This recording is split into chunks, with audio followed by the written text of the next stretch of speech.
Me estaban preguntando acerca de los mensajes de Garabandal. La iglesia está en proceso de escudriñar esos mensajes. La iglesia se demora mucho tiempo para decir que algo realmente viene del cielo, algo realmente viene de Dios. Y debe ser así, porque hay tantas supuestas apariciones y tantas supuestas visiones y tantos supuestos mensajes, ¿verdad? Y cómo la iglesia va al fin y al cabo pues a determinar si algo realmente es de Dios o no. Son varias cosas que la iglesia tiene que tomar en cuenta. Una de ellas, los frutos. Dice la palabra de Dios que por los frutos conocerán, ¿verdad? Que somos auténticos discípulos del Señor. Pues son los frutos que se están dando en ese lugar.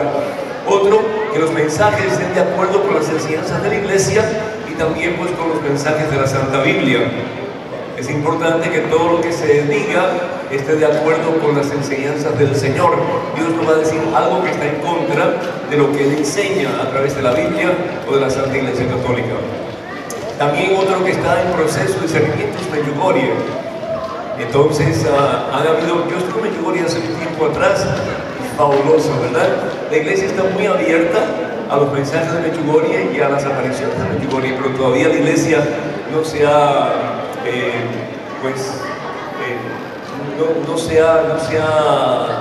no ha dado el paso para decir que ese lugar realmente es un lugar donde Nuestra Señora se está apareciendo. Pero tal parece que sí va a suceder, ¿verdad? Lo mismo que con Garabandal.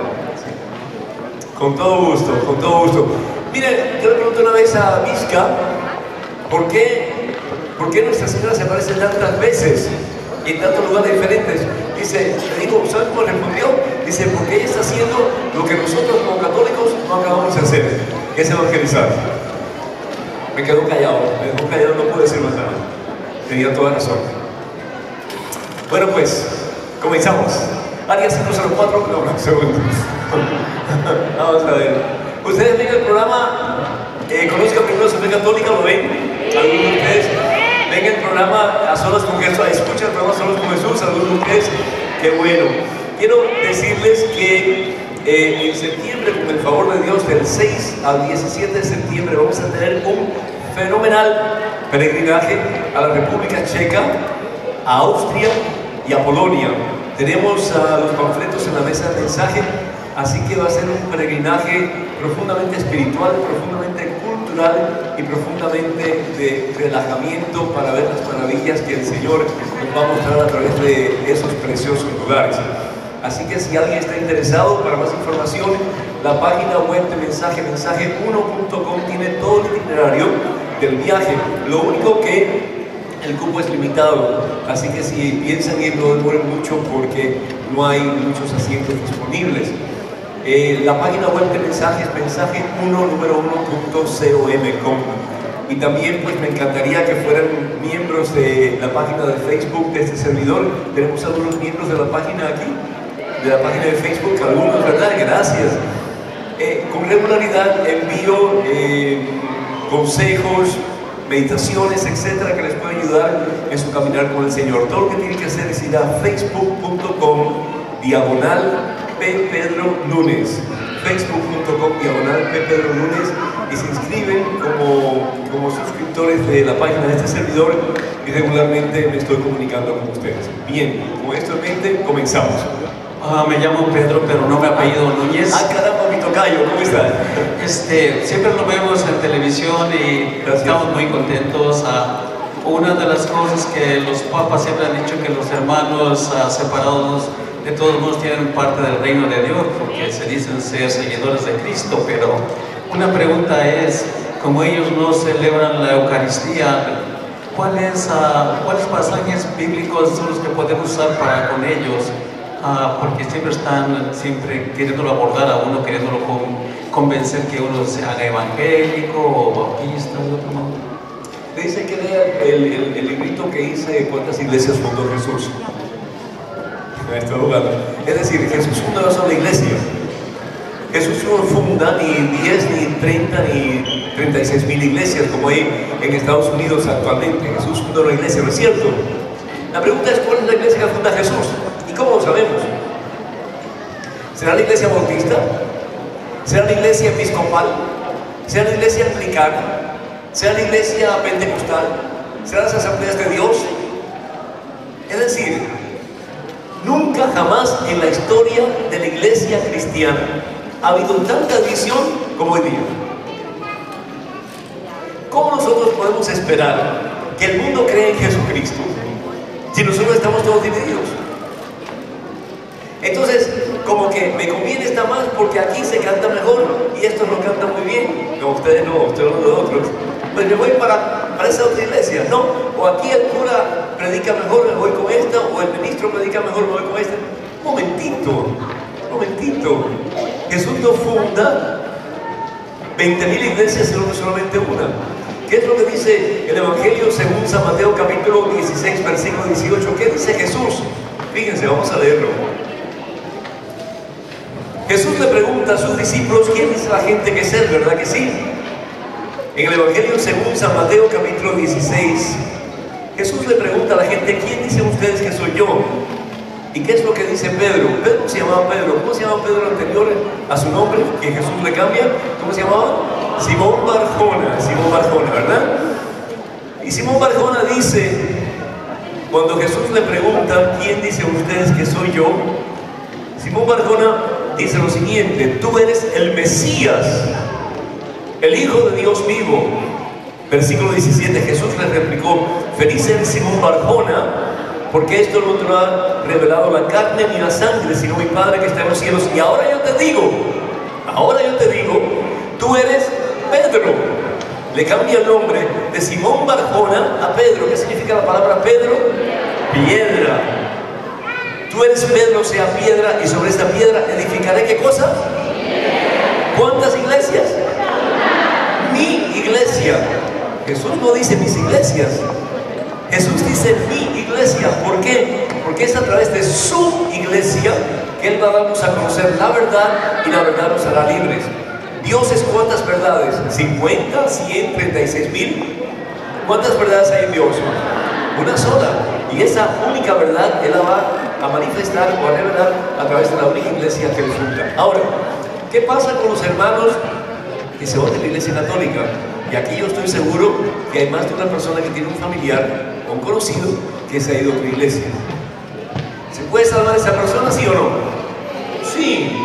Es decir, si esa persona está actuando en buena fe, dice la iglesia católica que cada cual va a ser responsable de sus acciones y de acuerdo a la oportunidad que cada cual haya tenido de conocer la verdad y de responder a ella, se va a salvar. Ahora, tengamos cuidado. Porque las personas que se van de la iglesia católica se llaman apóstatas. Y un apóstata es uno que deja la verdad por una copia. Si yo me voy con los bautistas, yo me voy con una copia. Porque la iglesia verdadera es la católica. Si yo me voy con los testigos de Jehová, peor todavía, porque no creen en Jesucristo. O los mormones. Entonces tenemos que tener mucho cuidado. En el tiempo de Jesús, muchos comenzaron a retirarse de la iglesia instituida por Jesús y se iban tras otras corrientes. Eran los gnósticos. La palabra gnóstico viene de gnosis, que significa mente, el poder conocer a Dios a través de la mente. Es decir, yo no necesito ni de la iglesia ni aún de Jesucristo para conocer a Dios, porque Dios se me revela a mí a través de mi mente. Igual que muchos hoy día dicen, el Espíritu Santo se revela a mí y yo conozco qué es lo que Dios quiere de mí. Pero ¿cuántas diferentes fuentes de revelaciones vamos a tener? Solamente una. Y el Espíritu Santo se revela a través de la iglesia que Jesús funda, que es la iglesia católica. Si nosotros vamos a la primera carta de Juan, y esto leamos por favor, es importante. La primera carta de Juan, el apóstol Juan, dice la palabra de Dios, hablando del anticristo. Ustedes han oído que va a venir un anticristo, ¿verdad? Porque ya tenemos un anticristo. En la Biblia nos habla acerca del anticristo. ¿Quién es el anticristo? ¿Será el Papa? ¿Será el Padre Pedro? ¿Será Juanito? ¿Será José? No sé. ¿Qué es un anticristo? ¿Qué es un anticristo? Que está en contra de Cristo. Está en contra de Cristo. Y toda persona que divida está en contra de Cristo, que le pide al Padre en el Evangelio según San Juan capítulo 17 versículo 21, Padre, que todos sean uno como tú y yo somos uno, entonces el mundo creerá que tú me has enviado. ¿Por qué 2/3 partes del mundo hoy día no creen en Jesucristo? Porque estamos todos divididos. Estamos actuando como anticristos cuando estamos divididos. Y dice la palabra de Dios en la primera carta del apóstol Juan, capítulo 2, versículos 18 y 19, hijitos, estamos en la última hora. Esto es bíblico, hermanos. Yo no estoy inventando esto, estamos en la última hora. Y han oído que va a venir un anticristo. Pero ya han venido varios anticristos, por lo cual conocemos que estamos en la última hora. Esa gente salió de entre nosotros. ¿Escucharon? Esa gente salió ¿de dónde? Salieron de la iglesia que Jesucristo había establecido sobre Pedro y los demás apóstoles. Pero no eran de los nuestros. Si hubieran sido los nuestros, se hubieran quedado con nosotros. Así es como descubrimos que no todos son de los nuestros. Palabra de Dios. Y mucho cuidado. La casa se limpia por dentro, no por fuera. Si yo tengo que hacer algo para mejorar la iglesia, la tengo que limpiar por dentro, no por fuera, criticándola, diciendo cosas de ella y apartándome de ella. ¿Qué hizo Jesús? ¿Hasta qué punto amó Jesús a su iglesia? Efesios capítulo 5, hermanos, tenemos que conocer la palabra. Dice la palabra de Dios: mi pueblo perece por falta de conocimiento. La palabra de Dios en Efesios capítulo 5 dice la palabra de Dios lo siguiente. Fíjense, acerca de Jesús le dice San Pablo a los maridos: maridos, amen a sus esposas como Cristo amó a su iglesia. Como Cristo amó ¿a quién? A su iglesia, y se entregó a sí mismo por ella, se entregó, dio su vida por ella hasta la última gota de su sangre. ¿Y quiénes somos nosotros para no amar la iglesia de Jesucristo? Ah, no, porque mira ese, mira aquello, mira el otro. ¿Y tú qué? ¿Eres tú tan santo que tienes el derecho de criticar a todos los demás? Tú sigue buscando la santidad, pero ayuda a tus hermanos a que ellos encuentren la santidad también. ¿Y dónde? En la iglesia fundada por Jesús tenemos las fuentes de vida que son los sacramentos de la iglesia. Y no creemos, hermanos, dentro de un rato Jesús va a estar presente entre nosotros, el santísimo sacramento de altar, Jesús sacramentado entre nosotros, y no creemos. Y sin embargo, ¿sabes qué cosa? Los satánicos creen que en esa hostia está Jesucristo. ¿Y saben lo que hacen? La compran a un gran precio. Y mientras más cerca del Vaticano, más cara es la hostia, se la roban. ¿Y saben qué hacen con la hostia? El día de Halloween, y muchos de ustedes celebran Halloween. Para los satánicos, y lo sé yo, porque cerca de mi parroquia había 4 iglesias satánicas. La noche de Halloween era la noche en que celebraban el cumpleaños de Satanás. ¿Y saben qué hacían? Con las hostias se orinaban en ella, defecaban sobre ella, hacían orgías con las hostias, porque querían ofender a Dios, que sabían ellos en esa hostia consagrada. Y sin embargo nosotros los católicos, mira, venimos así, mascando el chicle, hablando con fulanito, con veganito, no estamos nada preparados, y muchas veces en pecado mortal, y recibimos a Jesús sacramentado. ¿Y qué es lo que dice la palabra de Dios? Dice la palabra de Dios en 1 Corintios capítulo 11, en el versículo 27 en adelante: por lo tanto, el que coma el pan, es decir, el que coma la hostia o beba de la copa del Señor indignamente, peca contra el cuerpo y la sangre del Señor, al no reconocer el cuerpo. Cada uno pues examine su conciencia y luego podrá comer del pan y beber de la copa. El que come y bebe indignamente, come y bebe su propia condenación.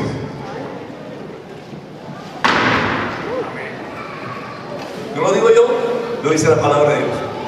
Bueno, padre, una de las cosas que había... Entonces, mi hijo, hablando acerca de las diferentes religiones y demás, mucho cuidado. Bueno, lo que yo digo, mucho cuidado. Quiero terminar diciendo... Porque Pedro, estamos jugando con lo más importante de nuestra vida, que es nuestra salvación. Mucho cuidado. Bueno, para terminar solamente quiero decir que cuando yo hablo con mis amigos evangélicos, siempre les enseño que lean la última cena cuando Jesús instituyó la misa, el sacerdocio, y aquello que el que coma mi pan y beba mi sangre tendrá vida eterna, cosa que ellos no celebran en la Eucaristía. Gracias. Gracias, Pedro. Dios te bendice. Y la palabra de Dios, volviendo a lo que estás diciendo, Pedro, en Juan capítulo 6, dice la palabra de Dios lo siguiente: mi carne es comida verdadera y mi sangre es bebida verdadera. Juan 6:55, el que coma mi carne y beba mi sangre permanece en mí y yo en él. Y el versículo 23 dice: en verdad les digo, si no comen la carne del Hijo del Hombre y no beben su sangre, no tienen vida en ustedes. ¿Por qué? Porque la comunión es la dádiva total del amor de Dios a nosotros. Cuando nosotros comemos la hostia, la palabra hostia significa víctima. Cuando comemos la víctima, que es Jesucristo, que se entrega por nosotros, se da por nosotros, el cuerpo de Dios y nuestro cuerpo se hacen uno. Y por nuestro sistema circulatorio comienza a circular la misma sangre de Dios. Por eso San Pablo podía decir: ya no soy yo quien vivo, es Cristo Jesús quien vive en mí. Mi hijo. Buenas tardes, Padre Núñez. Buenas tardes. Es una alegría conocerlo en persona. Gracias, mi hijo. Mi esposa y yo lo vemos toda la semana. Gracias, mi hijo. Mi pregunta es, Padre, en Apocalipsis, nuestros hermanos esperados, ¿verdad? Siempre hablan del rapto. Hablan de que Jesús se va a aparecer y va a llevar a su iglesia del cielo. Luego va a haber 7 años de tribulación y que Jesús va a regresar otra vez. O sea, ¿en qué parte se pierden ellos, Padre? ¿Qué parte qué? ¿En qué parte del Apocalipsis, de esa lectura, se pierden? No, porque eso está relacionado con lo que dice la palabra de Dios en el Evangelio según San Mateo capítulo 24. Y si vamos al Evangelio según San Mateo capítulo 24, vemos como la palabra de Dios nos habla precisamente acerca de ese rapto, de ese momento en que unos irán hacia el cielo y otros hacia el infierno, dice la palabra de Dios. Versículo 39, lo mismo sucederá con la venida del Hijo del Hombre. De 2 hombres que estén juntos en el campo, uno será tomado y el otro no. 2 mujeres que estén juntas moliendo trigo, una será tomada y la otra no. ¿Y qué es lo que dice Jesús? Por lo tanto estén despiertos, porque no saben el día en que vendrá el Señor, ¿verdad? Entonces, hay lo que los teólogos llaman la opción fundamental, es decir, ¿cuál es el fundamento de mi vida? ¿Es Cristo Jesús o es el mundo? Y esa es una cosa que cada cual tiene que contar. Y si el mundo es la opción fundamental de mi vida, es decir, que yo me inclino a las cosas del mundo, pues al cielo no voy a ir, porque yo le estoy dando la espalda al Señor. Pero si yo opto por darle mi corazón a Cristo Jesús, cuando Él venga en su segunda venida, Él me llevará a su presencia. Ahora, ¿qué pasa con la persona que muere antes de la segunda venida de Jesús? En el momento en que la persona muere, la persona está fuera del tiempo. El tiempo es un invento del ser humano para nosotros poder calcular y tener puntos de referencia. Pero Dios está fuera del tiempo. Dios es el dueño del tiempo. El pasado para Dios es el presente y el futuro para Dios es el presente. Por eso decimos que Dios es el mismo ayer, hoy y siempre. Dios es Yahvé, es decir, el eterno presente. Eso es lo que le dice Dios a Moisés en la zarza ardiendo.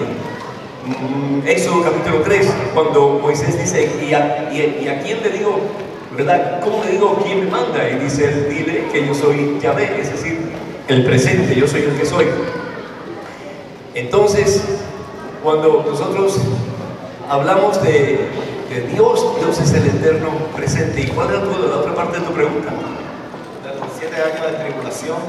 Eso, entonces cuando estamos ya muertos, es decir, a esta vida, ya estamos en el tiempo de Dios, y en ese momento experimentamos los 2 juicios, el juicio personal y el juicio universal. Y en ese momento para nosotros ya es la segunda venida del Señor. Pero aquí estamos hablando de 3 venidas, ¿vale? ¿De 3 qué? De 3 venidas, o sea que Jesús se va a venir a traer a su pueblo y luego va a regresar por el resto. Eso es lo que ellos creen. No, es decir, en el momento en que ocurre el fin de mi vida, ocurre también para mí el fin del mundo. Es decir, Suponte tú que Dios está acá y está acá. Yo me muero aquí, pero el fin del mundo es acá para el ser humano, pero el fin del mundo para Dios es aquí, porque Dios está fuera del tiempo. Dios es el eterno presente. Entonces cuando yo me muero, ese momento es la segunda venida de Jesús, y ese momento es el fin del mundo, y ese momento es el juicio personal y el juicio universal. En ese momento. ¿Por qué? Porque Dios está fuera del tiempo. Por eso de ahí la importancia de celebrar la Santa Misa por nuestros difuntos. Pueden decir, bueno, ¿y cómo es eso posible? Porque si la persona murió hace 20 años, entonces ya esa persona ya tomó su decisión antes de entregarle su alma al cielo si quería estar con Dios o no, ¿verdad? De acuerdo a su vida, su estilo de vida.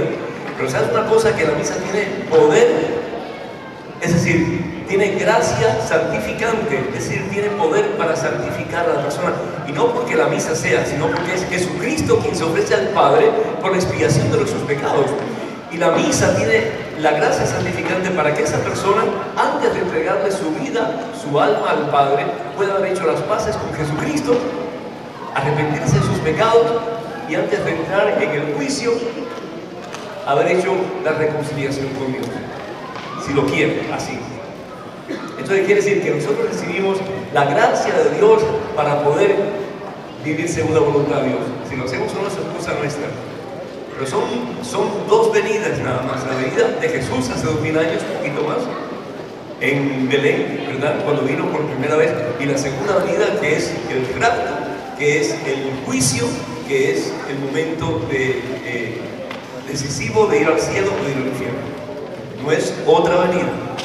O sea que no es como creen ellos, que hay 3 venidas.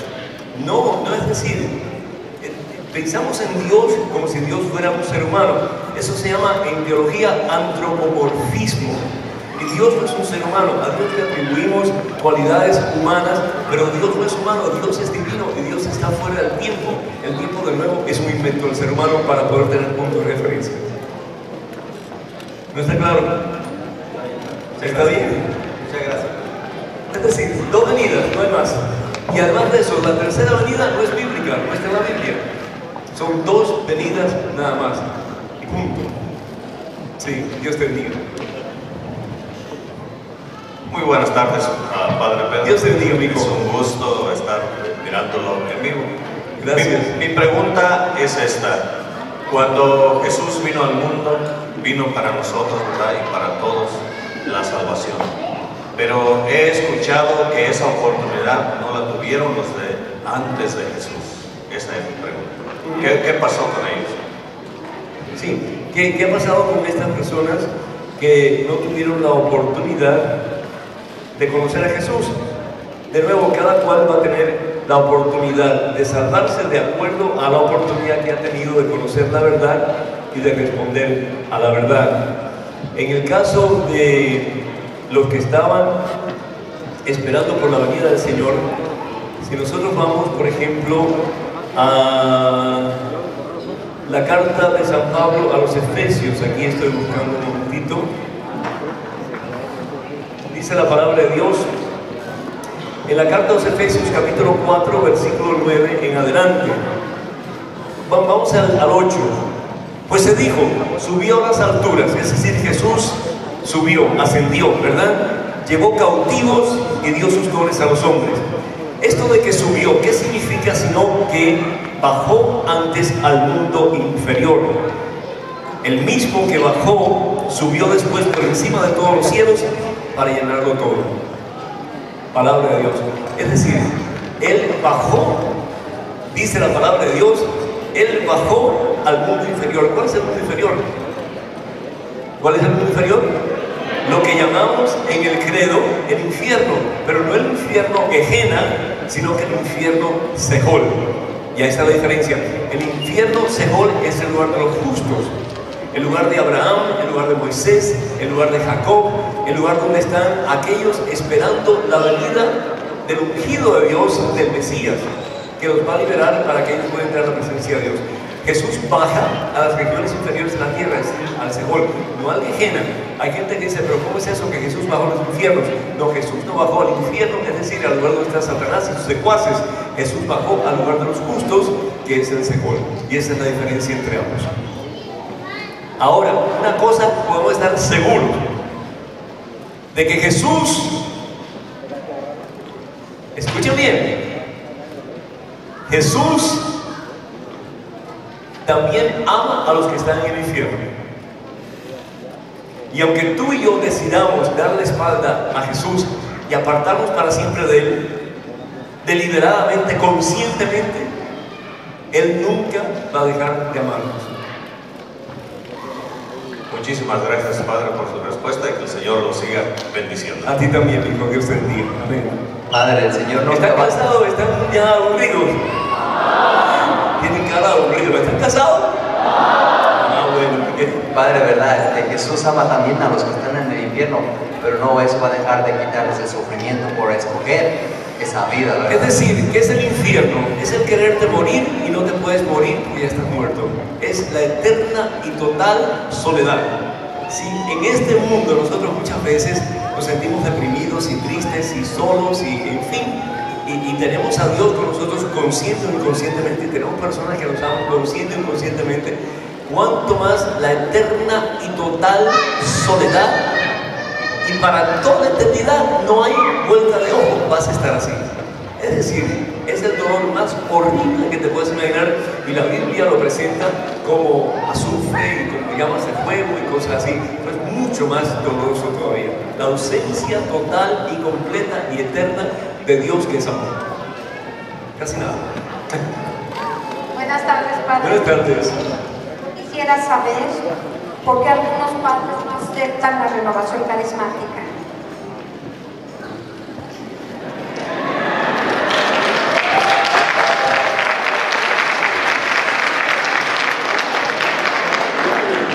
Hay que orar por ellos. Hay que orar por ellos. Es decir, cada ser humano es un mundo, ¿verdad? Y a veces, desafortunadamente, no la aceptan porque no la conocen. Muchas veces no aceptamos lo que no conocemos y lo echamos a un lado.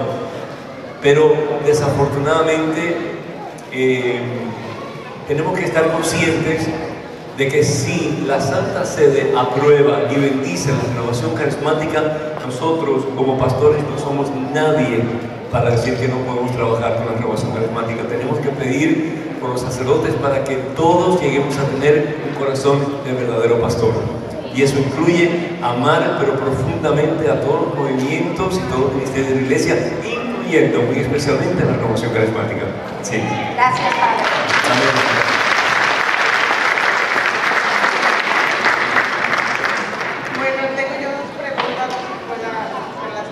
Diga usted. Bueno, la primera pregunta es, cuando alguien muere, por ejemplo, yo estaba pidiendo por el que fue mi esposo, ¿verdad? Pero yo no sé si tuvo tiempo de arrepentirse, murió de un ataque al corazón. Pero yo, el día de la misericordia que fue, pedí por indulgencia para él, ¿verdad? Sí. Indulgencia plenaria. Yo no sé si la alcanza, si yo la pedí, y si las oraciones y todo lo que uno haga alcanza que haya salvación para él. Si no se arrepintió, no tuvo tiempo de confesar. Pero ¿y por qué va a pensar que no se arrepintió?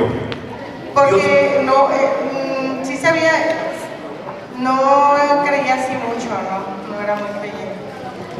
Perdió él. A lo mejor a su manera. Perdió él, ¿verdad? Es decir, hay gente que dice, bueno, yo me voy a arrepentir en el último momento. Qué pena, pierden ellos. Porque pierden la oportunidad de tener una relación estrecha e íntima con Jesús a una temprana edad. ¿Por qué voy a dar los huesos al Señor cuando le puedo dar lo mejor de mi vida? ¿Por qué esperar hasta el último momento si yo no sé si ese último momento yo voy a poder recapacitar y cambiar mi opinión y mi relación con Él? Pero una cosa importante, ¿cómo te llamas? Carmen. Carmen, primero que todo, de corazón siento que tu esposo se haya muerto a esta vida. Yo sé que eso duele, yo lo sé perfectamente. Las personas que más amé yo en mi vida, se lo compartí anteriormente mis padres, me dolió profundamente. Yo le decía al Señor, Señor, dame a mamá 20 años más, ella murió después de papá. Y pues no pasó así. Y yo decía, Señor, si te la llevas, yo no voy a tener a nadie. Pero me doy cuenta que yo sí tengo a alguien y tengo el tesoro que quien lo tiene todo, y es Jesucristo, ¿verdad? Entonces hay un vacío que deja la muerte, pero al fin y al cabo Dios da la gracia para superar ese vacío.